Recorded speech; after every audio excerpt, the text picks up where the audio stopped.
Hoje, dia 21 de abril, nacionalistas comemoram um movimento revolucionário separatista. Esse é o Visão Libertária, sua fonte de informações descentralizadas e distribuídas. Estados tipicamente não gostam de movimentos separatistas. Todos eles fazem questão de deixar claro que separatismo é inconstitucional, que é ilegal, que não é aceito, porque, lógico, governos preferem estados maiores a estados menores. Apesar disso, movimentos separatistas são uma constante na história. Existem em muitos lugares atualmente e sempre existiram no passado. Uma dessas situações foi o que aconteceu em Minas Gerais em 1789, a Inconfidência Mineira, que pretendia separar Minas Gerais do resto da colônia portuguesa. Mas Minas Gerais é um estado com muita riqueza mineral que a coroa não podia perder. Minas Gerais possui esse nome justamente por causa da grande quantidade e variedade de minas que possuía. Várias cidades até hoje possuem nomes relacionados a uma pedra ou a ouro: Diamantina, Ouro Branco, Ouro Fino, Ouro Preto, Ouro Verde, Pedra Azul, Pedra Bonita, Pedra Dourada e por aí vai. Pouca gente sabe, mas durante muitos e muitos anos, Minas Gerais foi o maior produtor e exportador de ouro no mundo todo. Boa parte dos ornamentos dourados que você vê nas principais igrejas e palácios europeus saiu de Minas. Qualquer súdito do rei podia explorar as riquezas das terras de Minas Gerais, exigindo em troca apenas uma parcela como imposto. O grande problema era a forma como se procedia essa arrecadação. Os mineradores pagavam imposto sobre a extração do ouro e recebiam certificados de pagamento. Quem não exibisse esse documento teria todo o seu ouro confiscado. Mas Minas Gerais, vocês sabem, foi explorada inicialmente a partir de São Paulo. E nessa época, os paulistas se julgavam proprietário de todo o ouro retirado de Minas. Por isso, em 1708, houve a primeira guerra da região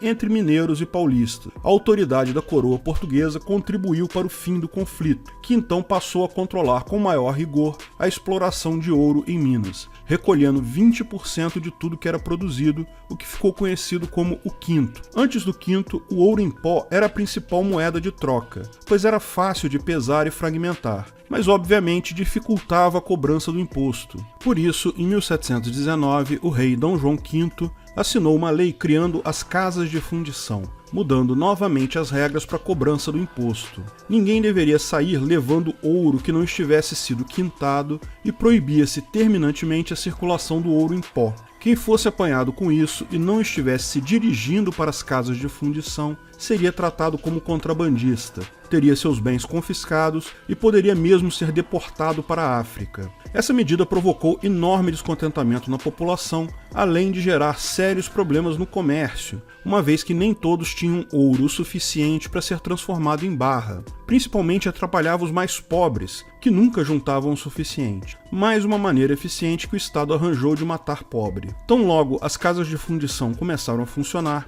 Dom João V teve a grata satisfação de ver sua receita real aumentar bastante. Todo o ouro extraído das minas era automaticamente levado às casas de fundição, onde seria automaticamente descontado não só o quinto, como também todas as despesas da própria fundição. Com o tempo, Dom João V passou a achar que seus leais súditos estavam sonegando impostos. Não importa quanto ouro arrecadassem, para a corte portuguesa as minas eram infinitas, e se não se alcançava a quantidade de imposto desejada, era porque mineradores deviam estar botando a mão em parte que cabia ao rei por direito. As casas de fundição não serviam mais, então a coroa decidiu acabar com ela, substituindo-as por um novo sistema de arrecadação, a captação, no qual os impostos eram pagos por cabeça, sendo cobrado 17 gramas de ouro por escravo a cada 6 meses. Porém, a coroa portuguesa não estava satisfeita. Sem compreender a real razão do declínio da produção aurífera, o esgotamento das jazidas e atribuindo o fato ao contrabando, foi estabelecida uma cota mínima a ser paga por ano, 100 arrobas de ouro.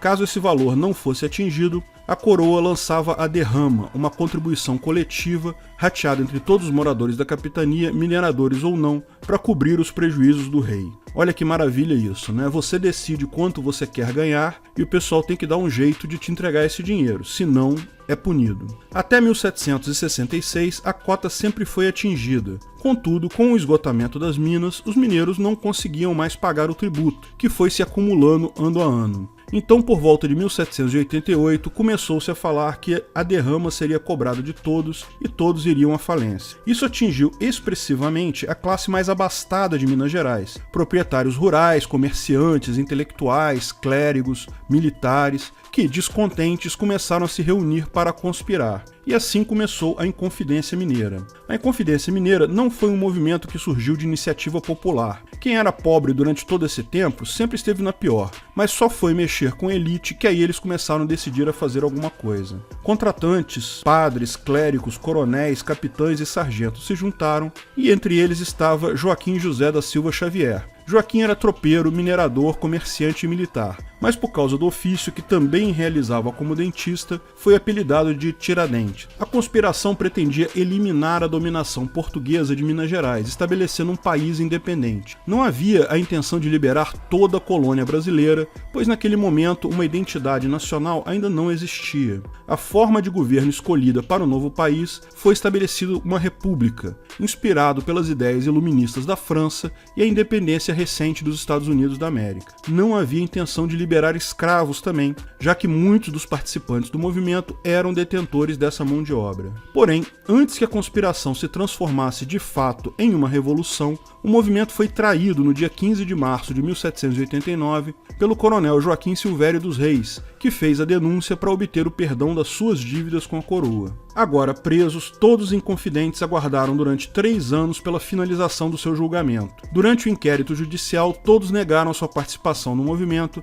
menos Tiradentes, que assumiu a responsabilidade de chefia do movimento. Há outra versão dessa história, que diz que como boa parte dos membros dos movimentos tinham forte ligação com a elite, ninguém de fato foi condenado, apenas Tiradentes, que vinha de uma família mais popular, tendo assim toda a responsabilidade do movimento atribuída a ele. De fato, como vamos ver, toda essa ideia do julgamento dos inconfidentes é muito fluida e depende muito da fonte que você usa. O fato é que todos os inconfidentes realmente foram condenados à pena de morte, mas tiveram a pena convertida no dia seguinte por decreto de Maria I de Portugal para degredo, nome que era dado para exílio. Apenas Tiradentes continuou condenado à pena de morte, porém sua execução não foi por morte cruel, como previam as ordenações do reino. Tiradentes foi publicamente executado, numa forca. Numa manhã de sábado de 21 de abril de 1792, Tiradentes percorreu a procissão pelas ruas pelo centro da cidade do Rio de Janeiro, num trajeto entre a cadeia pública até onde foi armado o patíbulo, uma estrutura de madeira usada para enforcamento. O governo tratou de transformar aquela demonstração de força da coroa portuguesa, fazendo verdadeira encenação. A leitura da sentença se estendeu por 18 horas, após a qual houve discursos de aclamação à rainha, cortejo munido de fanfarra, composta por toda a tropa local. Essa também pode ter sido uma das possíveis causas para a preservação da memória de Tiradentes. A coroa fez uma apresentação para que todos pudessem ver, e todo esse espetáculo acabou por despertar a ira da população que presenciou o evento, quando a intenção era o contrário, intimidar a população para que não houvessem novas revoltas. Após a execução, o corpo foi levado em uma carreata do exército para a casa de trem, hoje parte do Museu Histórico Nacional, onde foi esquartejado. O tronco do corpo foi entregue à Santa Casa de Misericórdia, sendo enterrado como indigente. A cabeça e os 4 braços foram salgados para não apodrecerem rapidamente, colocados em saco de couro e enviados para Minas Gerais, sendo pregados em lugares onde Tiradentes pregou suas ideias revolucionárias. A casa em que morava foi queimada e o terreno foi salgado para que nada crescesse na terra. A cabeça foi exposta em Vila Rica, atual Ouro Preto, no alto de um poste em frente à sede do governo. O castigo era exemplar a fim de dissuadir qualquer outra tentativa de questionamento do poder da coroa. Muito importante notar aqui, novamente, que há diferentes versões dessa história. Quase 100 anos após sua morte, a realidade do Brasil já era outra. Muitos passaram a gostar da monarquia durante o reinado de Dom Pedro II. Se antes, inspirados na Revolução Francesa e na independência dos Estados Unidos, as pessoas queriam a república, depois de sua proclamação, queriam a monarquia de volta. Por isso, em 21 de abril de 1890, houve a primeira grande festa oficial em homenagem a Tiradentes, idealizada e realizada pelo governo republicano, que havia sido empossado apenas 6 meses antes. O Marechal Deodoro da Fonseca, o primeiro presidente da República, o traíra, presidiu a solenidade e também foi o orador do evento. A República ainda era muito nova, por isso os ideólogos positivistas buscaram na figura do Tiradentes uma personificação da identidade republicana do Brasil, mitificando a sua biografia. Daí toda a iconografia tradicional de barba e camisolão à beira do palanque, vagamente semelhante a Jesus Cristo. Como militar, o máximo que Tiradentes poderia se permitir era ter um bigode discreto. Na prisão, onde passou os últimos 3 anos de sua vida, os detentos eram obrigados a raspar barba e cabelo a fim de evitar piolhos. Relatos da época declaravam que Tiradentes, um homem alto, grisalho, barba bem feita, bigodes bem aparados. A imagem de barbudo semelhante a Jesus Cristo surgiu apenas no século XX. A comemoração da data foi suprimida e restabelecida por diversas vezes ao longo do século XX, e mobilizou vários grupos políticos, intelectuais e opinião pública em vários debates. Em 1930, o feriado chegou a ser extinto por Getúlio Vargas, porém voltou ao calendário já em 1933, após pressão de grupos políticos que consideravam necessária sua comemoração como uma forma de valorização da memória do país. Em 1965, durante a primeira fase do regime militar do Brasil, o presidente Castelo Branco, durante seu governo na ditadura militar, para reforçar essa imagem de Tiradentes, sancionou uma lei que instituía o dia 21 de abril como feriado nacional e Tiradentes como patrono da nação brasileira. E é dessa forma que, até hoje, aquele pessoal nacionalista, patriota, que bate no peito e grita Brasil, comemora, no dia 21 de abril, um movimento separatista como um ato heróico, embora o Estado sequer aceite falar de movimentos separatistas atuais. Importante deixar claro que secessão não é necessariamente um movimento válido do ponto de vista da ética libertária. A secessão individual, ou seja, cada indivíduo se tornar um Estado independente, lógico que é. Mas a criação de um Estado menor não dá garantia alguma ao indivíduo de que ele terá mais liberdade ou será menos roubado. Ainda assim, a luta contra um Estado maior opressor, mesmo que seja para criar um Estado menor, potencialmente menos opressor, certamente alegra corações libertários em todo lugar. Obrigado por sua audiência. Esse artigo é uma segunda versão do artigo que foi sugerido e escrito por Albert Jr., revisado e narrado por Peter Turguniev.